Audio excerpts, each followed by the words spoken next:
اعوذ باللہ من الشیطان الرجیم، بسم اللہ الرحمن الرحیم۔ حدیث قدسی۔ آپ کے سامنے جن سوروں کا ترجمہ پیش کیا جا رہا ہے یہ قرآن کے سورے نہیں ہیں، اور نہ ہی 114 سوروں کے علاوہ کسی بھی آیت کو قرآن کی آیت کہا جا سکتا ہے۔ یہ توریت کے سورے ہیں جن میں حضرت موسیٰ سے بات کی گئی ہے، اور ان باتوں کو حضرت علی نے اپنی زبان میں پیش کیا ہے۔ 7واں سورہ۔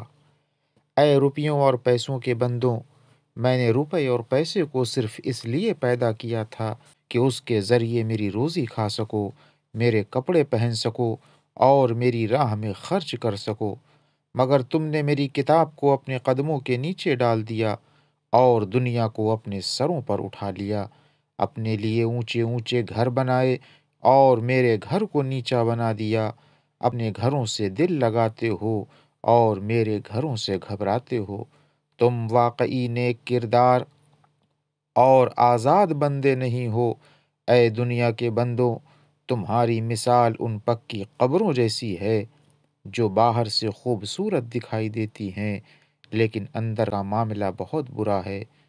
آدم کے بیٹے، جس طرح گھر کے اوپر جلنے والا چراغ اندر کو روشن نہیں کر سکتا، اسی طرح تمہاری بہترین بات چیت برے کردار کے ساتھ کام نہیں آ سکتی۔